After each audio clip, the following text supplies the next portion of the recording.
Good morning everyone, welcome back to our daily current affair series. तो चलिए शुरुआत करते हैं आज के इस हमारे डेली करंट अफेयर के लेक्चर का। और सबसे पहले देखते हैं कि वो कौन से टॉपिक्स है जो आज के इस लेक्चर के अंदर ज्यादातर इंपॉर्टेंट है आपके लिए। अगर हम टॉपिक के हिसाब से बात करें so this are the topics. और सबसे पहला टॉपिक जो है that is about Vikram 32 bit processor. क्या है उसको वहां पे ध्यान से वहां पे देखते हैं।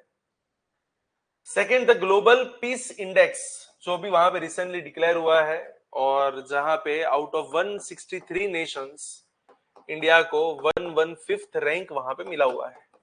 तो एग्जैक्ट ये क्या है उसके बारे में भी वहां पे देखते हैं। लैंड सब्सिडेंस की अलग अलग इवेंट्स जो अलग अलग जगह पे मिल रही है तो उसकी कुछ बातें। एक नया इनिशिएटिव स्टार्ट हुआ है जिसका नाम है भारतीय इनिशिएटिव, तो उसको देखेंगे। And the last is about foreigners tribunals. चलिए वन बाय वन सारे के सारे टॉपिक वहां पे देखते हैं। From the first that is Vikram 32 bit processor. क्या है ये विक्रम 32 बिट प्रोसेसर? तो देखिए कुछ कंटेक्स्ट में क्या है उसके बारे में यहां पे देख रहे हैं। रिसेंटली अगर हम बात करें तो हमारे जो प्राइम मिनिस्टर है उन्होंने ये वाली चीज वहां पे अनवेल्ड वहां पे की है। कौन सी चीज? India first indigenously developed semiconductor. India का सबसे पहला इंडिजिनियसली डेवलप्ड सेमीकंडक्टर जिसका नाम है विक्रम 32 बिट प्रोसेसर। कब इसको लॉन्च किया है? At Semicon India 2025। जो एक बता रहा है कि सेमीकंडक्टर सेल्फ रिलायंस के अंदर हमारी जो जर्नी आगे बढ़ती जा रही है वहां पे हमने एक नया माइलस्टोन यहां पे हासिल किया हुआ है। और एग्जैक्टली क्या है ये 32 बिट प्रोसेसर?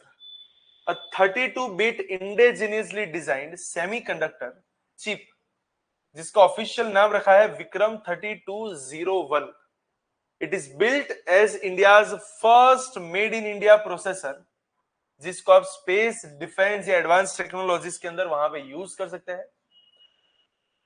साथ में अगर हम बात करें तो इसको डेवलप किसने किया है? तो it is develop by ISRO's semiconductor laboratory. साथ कहां पे है? तो बोला मोहाली पंजाब। और ये कौन से मिशन के तहत इसको यहाँ पे डेवलप किया गया है? That is India's semiconductor mission जो कि 2021 के अंदर वहां पे लॉन्च हुआ था। तो मेन अब देखिए सबको पता है कि जब भी कोई इलेक्ट्रॉनिक गैजेट्स वाली कोई भी चीज आती है तो वहां पे आपको सेमीकंडक्टर चिप की हर जगह पे जरूरत पड़ेगी।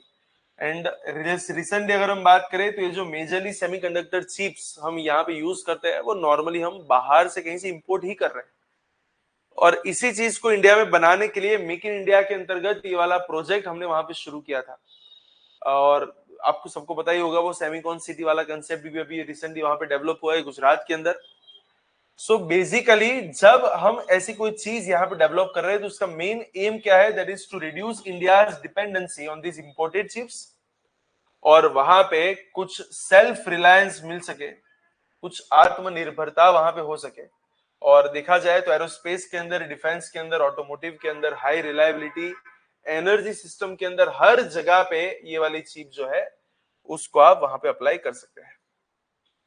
सो बोल सकते हैं कि भैया यहाँ पे उसके जो मेन मेन फीचर्स है on the basis of that. अब मेन मेन फीचर्स की अगर हम बात करें तो 32 बिट का यहाँ पे पूरा आर्किटेक्चर वहां पे है जो बहुत ही एडवांस्ड एप्लीकेशंस को भी वहां पे सेट वहां पे उसको भी वहां पे सेट हो जाता है।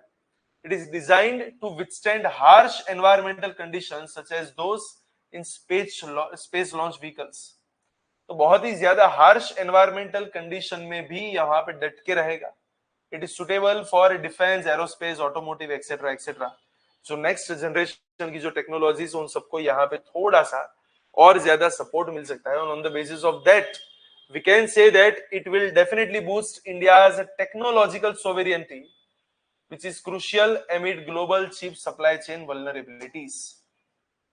और इकोनॉमिकली भी अगर हम बात करें तो ये जो प्रोजेक्ट्स यहाँ पे जो बनाने की बात है तो उसकी जो वर्थ है that is about 1.6 lakh crore which is approved across all the states. So economically it is also important, strategically it is also important. That is all about this recently launched Vikram 32 bit processor.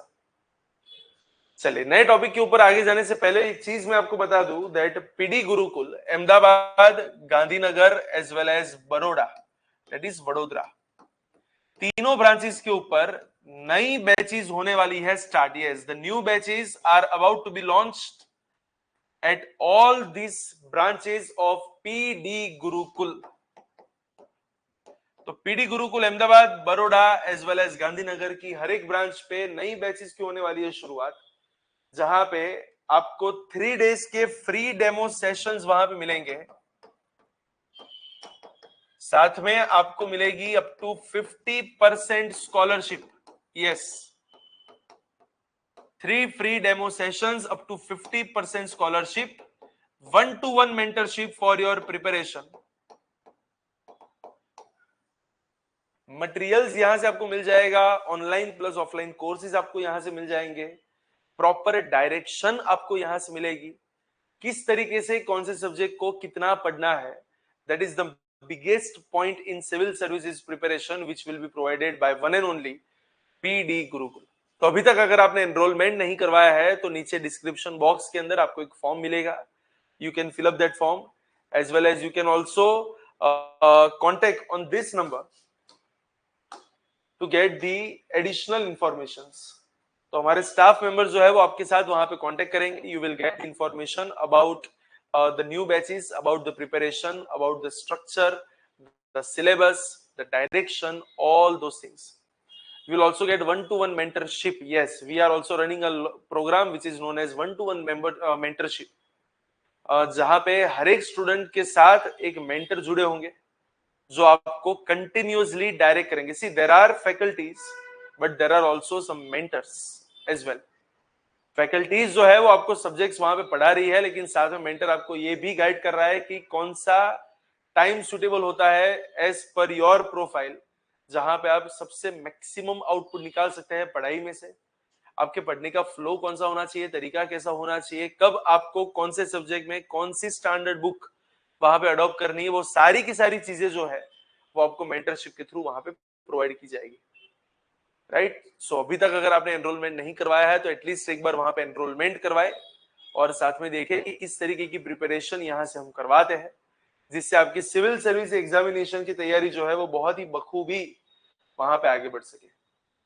Right, चलिए next topic के ऊपर आगे बढ़ते हैं, that is about global peace index 2025। तो देखिए recently जो global peace index 2025 वहां पे हुआ है डिक्लेयर, जहां पे सबसे पीसफुल कंट्री, सबसे शांत देश कौन सा है, तो बोला आइसलैंड। और इंडिया को कौन सा नंबर यहां पे मिला हुआ है, तो we have got 115th rank out of 163 nations, जो एक मॉडेस्ट इंप्रूवमेंट थोड़ा सा बता रहा है। अब देखिए एग्जैक्टली इंडेक्स है क्या, एक एनुअल रैंकिंग होती है of the countries on the basis of their peacefulness. 163 अलग अलग देश और टेरिटरीज यहाँ पे इंक्लूडेड है, जो दुनिया की 99.7% पॉपुलेशन को रिप्रेजेंट कर रही है। और कौन करते इसको publish, that is important, it is publish by the institute for economics and peace, IEP के द्वारा इसको पब्लिश किया जाता है, which is an international think tank जिसका हेडक्वार्टर है सिडनी ऑस्ट्रेलिया के अंदर। क्राइटेरिया यहाँ पे क्या है, तो यहाँ पे तो लगभग 23 जितने इंडिकेटर्स को 3 बड़े बड़े डोमेन्स में वहां पे डिवाइड करके असेसमेंट किया जाता है। और कौन से 3 बड़े बड़े डोमेन्स है, the first is social safety and security, जहां पे क्राइम रेट्स की बात होती है, पॉलिटिकल स्टेबिलिटी की बात होती है, रेफ्यूजीज वगैरह की बातें होती है। साथ में ongoing domestic and international conflicts, जहां पे वॉर, टेररिज्म, सिविल अनरेस्ट की बातें हैं। And the last is militarisation, जहां पे मिलिट्री के एक्सपेंडिचर्स क्या है, उनके वेपन्स की इंपोर्ट एक्सपोर्ट क्या हो रही है, उन सबके ऊपर वहां पे देखा जाता है। On the basis of 3 broad domains they have developed 23 indicators to assess the peacefulness of a country, and on the basis of that वो लोग वहां पे पूरी रैंकिंग वगैरह देते हैं।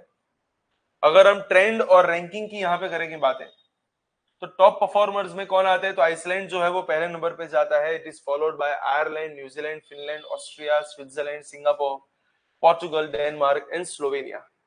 सबसे कम पीसफुल में देखिए रशिया यूक्रेन अभी वॉर में है, तो वो लोग वहां पे सबसे लीस्ट पे चले गए। साथ में सूडान हो गया, कॉन्गो हो गया, यमन वगैरह हो गया, तो वो सभी यहाँ पे जाते हैं। रीजनल ट्रेंड्स क्या है, तो यूरोप जो है वो टॉप 10 को डोमिनेट करता है। साउथ अमेरिका के अंदर वो थोड़ा सा इंप्रूवमेंट वहां पे हमको मिला है। एंड सब सहारन अफ्रीका वाला जो जोन है या फिर जो मिडल ईस्ट है, वो अभी भी बहुत ही लिस्ट पीसफुल के अंदर ही वहां पे जाते हैं। जो पहले भी वहीं पे थे, आज भी वहीं पे है। And that is all about this trends as well as rankings. Next topic के ऊपर अगर हम बात करें तो यहाँ पे बात है अबाउट लैंड सब्सिडेंस की, जिससे भूस्खलन वगैरह भी वहां पे नाम दिया जाता है। That is about land subsidence, जहां पे जमीन जो है वो नीचे बैठ जाती है, समथिंग लाइक दैट। तो रिसेंटली ये वाली घटना या फिर ये वाली इवेंट हमको कहां पे मिली है, तो सिवियर लैंड सब्सिडेंस हुआ है कहां पे, उत्तराखंड के अंदर एक प्लेस है जिसका नाम है चमोली, और उसके नंदनगर के अंदर। चमोली इज नंदनगर जो कि उत्तराखंड में है, वहां पे सीवियर लैंड सब्सिडेंस हुआ है, जहां पे बहुत सी बिल्डिंग्स, कितनी बिल्डिंग्स, तो बोले 7 जितनी बिल्डिंग्स वहां पे डिस्ट्रॉय हुई है, और लगभग 16 के आसपास बिल्डिंग्स जो है वहां पे रिस्क पे है, जहां पे इवैक्यूएशंस बहुत ही ज्यादा लगाने की वहां पे जरूरत आ चुकी है। जितने भी रेसिडेंट्स है उनके बीच में वहां पे पैनिक हो चुका है। और क्या होता है ये लैंड सब्सिडेंस, तो लैंड सब्सिडेंस एक ग्रेजुअली सेटलिंग बोल सकते हैं, या फिर sudden sinking of earth surface. Earth का जो सरफेस है वो तुरंत नीचे बैठ जाता है due to movement of underground materials. जमीन के नीचे रहे कुछ मटेरियल्स की मूवमेंट की वजह से जब ऊपर का सरफेस अचानक नीचे बैठ जाता है, तो इसे बोलते हैं लैंड सब्सिडेंस। नेचुरली भी हो सकता है, ह्यूमन एक्टिविटीज की वजह से भी हो सकता है। और देखा जाए तो दुनिया के अंदर कौन से ऐसे जोन है जहां पे ये बार बार मिलता है, तो एक तो यूएस के अंदर वहां पे आपको बहुत ही वाली चीज मिलती है, चाइना है, इंडोनेशिया है, ईरान है। इंडिया में देखा जाए तो Joshimath that is Uttarakhand, Chamoli that is Chamoli है, हिमाचल प्रदेश है, दिल्ली एनसीआर है, वहां भी ये सब चीजें आपको बहुत ज्यादा मिलती है। अभी की अगर हम बात करें तो उत्तराखंड और हिमालयास, उत्तराखंड हिमालयास के अंदर वहां पे अगर हम देखें तो चमोली का ये जो नंदनगर है वहां भी ये वाली चीज हमको पाई गई है। एंड कैसे ये होता है, तो जैसे कि पहली बात की, दैट इज टेक्टोनिक सेटलिंग यहाँ पे हो रही है, सेटिंग हो रही है। क्या हो रहा है in regions like Himalayas, active plate convergence, जहां पे हमको पता है कि जो इंडो ऑस्ट्रेलियन प्लेट है दैट इज इंडियन प्लेट है, वो यूरेशियन प्लेट के साथ वहां पे कन्वर्जेंस में है। And because of that convergence वहां पे बहुत से फ्रैक्चर जमीन के नीचे वहां पे रेडी होते हैं, जिसकी वजह से जो बेडरॉक है वहां का अनस्टेबल हो जाता है, और उसे वीक जोन जो है वो ऐसी चीजों को वहां पे अलाउ कर देते हैं। साथ में बहुत सी जगह पे अगर हम सॉइल और रॉक के टाइप्स की भी अगर हम बात करें तो वहां पे भी ये सब चीजें थोड़ी सी इंपॉर्टेंट हो जाती है, जैसे कि fine grained alluvial soils, loess deposits, या फिर we can say unconsolidated sediments compact when the water is removed. And वहां पे भी ये सब चांसेस वहां पे बन जाता है। हाइड्रोलॉजी दैट इज वाटर की मूवमेंट की वजह से भी हो सकता है। Geomorphic process like heavy rainfall वगैरह हो गया, फ्लड वगैरह हो गया, glacial melt waters, infiltrate slopes वगैरह हो गए, तो उनकी वजह से भी ये सब चीजें यहाँ पे पाई जाती है। And that is all about this kind of land subsidence. तो अलग अलग रीजंस हो सकते हैं उसके वहां पे होने के। एंड देन आफ्टर एक बहुत इंपॉर्टेंट इनिशिएटिव जो प्रीलिम्स में पूछने के वहां पे चांस है, that is known as Bharati initiative. ये वाला जो इनिशिएटिव है इट इज इंपॉर्टेंट, इसको आपको थोड़ा और वहां पे ध्यान में रखने की जरूरत। अपेडा ने रिसेंटली वहां पे एक नया इनिशिएटिव किया है लॉन्च, भारतीय इनिशिएटिव, जो लगभग 100 के आसपास के एग्री फूड स्टार्टअप्स हैं, जिनका टारगेट है कि 50 बिलियन एग्री फूड एक्सपोर्ट को लेके जाना है बाय 2030, उससे सपोर्ट करना है। Bharatiya initiative is there to support 100 agro food startups and it targets $50 billion agri food exports by 2030। So दो यहाँ पे उसके मेन यहाँ पे टारगेट है कि स्टार्टअप को सपोर्ट करना और एक्सपोर्ट को वहां पे राइज करना। भारतीय का एग्जैक्टली मतलब क्या है, that is Bharat, that is BH hub for agritech, resilience and advancement and incubation for export enablement. एक नेशनल स्टार्टअप सपोर्ट प्रोग्राम है, साथ में एक्सपोर्ट एक्सेलरेशन प्लेटफॉर्म है, जो हमारे एग्रीकल्चर फूड और एग्रीकल्चर टेक्नोलॉजी के इकोसिस्टम को एक्सपोर्ट करने के लिए बना है। मेन ऑर्गेनाइजेशन यहाँ पे कौन सी है? That is APEDA, agricultural and processed food products export development authority, that is APEDA, APEDA, APEDA. कौन से मिनिस्ट्री के अंडर में ये काम करता है? It is under ministry of commerce and industry. साथ में जो फूड प्रोसेसिंग इंडस्ट्री है और जो स्टार्टअप इंडिया और आत्मनिर्भर भारत का हमारा कंसेप्ट है, उन सब ने यहाँ पे इसको सपोर्ट दिया है। ऑब्जेक्टिव क्या है? एक तो 100 एग्री फूड स्टार्टअप को वहां पे एम्पावरमेंट देना और 50 बिलियन एक्सपोर्ट, वहां पे 50 बिलियन तक पहुंचा देना हमारी agricultural exports by the year 2030। उसके लिए अगर वहां पे कुछ इनोवेशन की जरूरत है, specifically in the production, in the processing part, in the packaging part और लॉजिस्टिक पार्ट, तो इन सबको वहां पे सपोर्ट देना। That is all about this Bharati initiative, right. तो यही चीजें यहाँ पे भी वापस यहाँ पे लिखी हुई है, दैट 100 के आसपास जितने स्टार्टअप है उसको यहाँ पे सपोर्ट दिया जाएगा। उनको 3 मंथ की, वहां पे 3 महीने की ट्रेनिंग दी जाएगी on product development, export readiness, compliance as well as the market access, plus innovation के ऊपर वहां पे फोकस किया जाएगा। जितने भी जीआई प्रोडक्ट्स है, जो भी ऑर्गेनिक फूड है, सुपर फूड है, लाइव स्टॉक प्रोडक्ट्स वगैरह है, आयुष प्रोडक्ट्स जो है, तो इन सब के ऊपर वहां पे इनोवेशन करने की वहां पे हमारी इच्छा, और नई नई टेक्नोलॉजी को यहाँ पे अडॉप्ट किया जाएगा। That is artificial intelligence based quality check, blockchain के आधार पे एक ट्रेसेबिलिटी वहां पे बनेगी, internet of things enabled cold chains as well as agri fintech solutions. तो अलग अलग टेक्नोलॉजी, अलग अलग इनोवेशन वगैरह को यूज करके एक नया ऐसा मिशन जो भारत के एग्रीकल्चर का थोड़ा सा स्वरूप वहां पे चेंज करने की कोशिश करेगा, that is about Bharati initiative. और वहां पे देखा जाए तो जितनी भी हमारी एक्सपोर्ट की चैलेंजेस है, लाइक पेरिशेबिलिटी हो गया, वेस्टेज हो गया, लॉजिस्टिक वगैरह हो गया, पैकेजिंग हो गया, क्वालिटी का जो इश्यू आता है, उन सबको यहाँ पे एड्रेस किया जाएगा। एक पूरे देश के अंदर इसके रिगार्डिंग वहां पे अवेयरनेस कैंपेन चलाया जाएगा, जिससे भारत की इकोनॉमिक पोजीशन है as a global agri food export hub, उसे वहां पे थोड़ा सा और बूस्टअप मिलेगा, इनोवेशन वहां पे और बढ़ सकता है। And that is all about this Bharati initiative. तो ध्यान रखना, 2 चीजों के लिए है, एग्रीकल्चर के रिगार्डिंग जो स्टार्टअप्स है उसको भी बूस्टअप देना है, और उसके साथ साथ हमको दूसरी चीज क्या करनी है, तो बोले $50 बिलियन के आसपास हमें एक्सपोर्ट वहां पे लेके जानी है। And now the last, that is about foreigners tribunal. What is this foreigners tribunal और क्या है अभी कंटेक्स्ट में?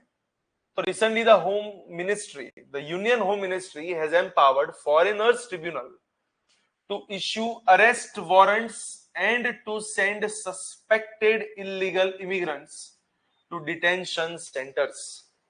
फॉरेनर ट्रिब्यूनल को ये पावर दिया गया है कि अगर आपको जरूरत लगती है तो इलीगल इमिग्रेंट्स को या तो डिटेंशन सेंटर पे वहां पे भेजो, जहां पे आपको थोड़ा सा भी डाउट हो, या फिर उनके खिलाफ आप अरेस्ट वारंट जारी कर सकते हैं। ऐसा ये कौन से कानून के तहत कर सकते हैं? Under the immigration and foreigners act 2025। it has replaced the 1964 order, and now it gives foreigners tribunals the powers which is equal to first class judicial magistrate। तो बोल सकते हैं कि जो फर्स्ट क्लास जुडिशियल मैजिस्ट्रेट है उनके जितना ही power इस ट्रिब्यूनल को भी यहाँ पे दिया गया है। और ये ट्रिब्यूनल होती क्या है? एक क्वासी जुडिशियल बॉडी है जो होती जुडिशियल है, लेकिन उसका जो मेन लीडर होता है, उसका जो हेड होता है, वो एक एडमिन वाला होता है। और ये किसके लिए सेटअप की गई है? That is setup to determine whether a person is a foreigner under the Indian law और नॉट। और स्पेसिफिकली बात करें तो it is unique to Assam. बाकी सब जगह पे देखा जाए the elsewhere illegal immigrants are tried in the local courts, उनका ट्रायल वहां पे चलता है। एस्टैब्लिशमेंट की अगर हम बात करें तो 1964 के अंदर एक ऑर्डर के थ्रू इसका एस्टैब्लिशमेंट हुआ था, और अब उसका वहां पे अपग्रेडेशन हो चुका है। और रिसेंटली अगर हम बात करें तो जो इमिग्रेशन एंड फॉरेनर्स एक्ट 2025 यहाँ पे बना है, उसके अंडर में इसको गवर्न किया जाएगा, not by the 1964 order. Main उसका एम यही है कि भैया जितने भी सस्पेक्टेड इंडिविजुअल्स हैं, उनकी सिटीजनशिप का स्टेटस जो है उसके रिगार्डिंग डिसीजन लेना कि क्या वो इंडियंस है या फिर वो बाहर से है। And it also provides due process before declaring anyone as a foreigner. Functioning क्या है? तो जितने भी यहाँ पे सस्पेक्टेड इंडिविजुअल्स हैं उनको 10 दिन का टाइम देने वाली एक नोटिस दी जाती है कि 10 दिन के अंदर आप अपनी सिटीजनशिप को वहां पे साबित कीजिए। साथ में उनके डॉक्यूमेंट्स को वहां पे चेक किए जाते हैं और उतने जितने भी विटनेस वो लोग लेके आ रहे हैं उनको भी उनकी भी नेशनलिटी को वहां पे देखी जाती है और 60 डेज के अंदर फटाफट इस केस को वहां पे डिस्पोज किया जाता है। और अगर कहीं पे पता चल रहा है कि कोई फॉरेनर है तो वहां पे वो भी इसके बारे में लिखा गया है that send declared foreigners to detention और ट्रांजिट कैंप्स फॉर डिपोर्टेशन। और नए नए पावर्स इनको क्या मिले हैं, authority of civil court and first class magistrate उनको यहाँ पे मिल चुकी है। इसका मतलब वो समन वगैरह कर सकते हैं, डॉक्यूमेंट्स मंगवा भी सकते हैं और उसको वहां पे उसकी छानबीन भी कर सकते हैं। जितने भी विटनेस आते हैं उन सबको वहां पे उन सबको भी वहां पे कमिट कर सकते हैं। Directing the personal appearance of the excused and the last वहां पे लिखा हुआ है वो चाहे तो अरेस्ट वारंट भी वहां पे लगा सकते हैं अगर कोई एक्यूज्ड वहां पे अपीयर ना हुआ तो, that is for non appearance. और वहां पे इंडिविजुअल्स को डिटेंशन सेंटर में भी भेज सकते हैं अगर उनको पता चलता है कि सिटीजनशिप वहां पे उनके पास नहीं है। सो ऐसे अलग अलग अधिकार यहाँ पे दिए जाते हैं। That's it, that is all about this foreigner tribunal जिसको रिसेंटली अभी वहां पे सिविल कोर्ट का वहां पे दर्जा दिया गया है और उसी के रिगार्डिंग वहां पे उसको पावर्स मिले हैं। तो इसी के साथ आज का जो लेक्चर है उसको यहीं पे करेंगे अपने एंड और ऐसे ही कुछ टॉपिक्स के साथ वापस एक बार मिलेंगे, लेकिन तब तक के लिए all the very best for your preparation.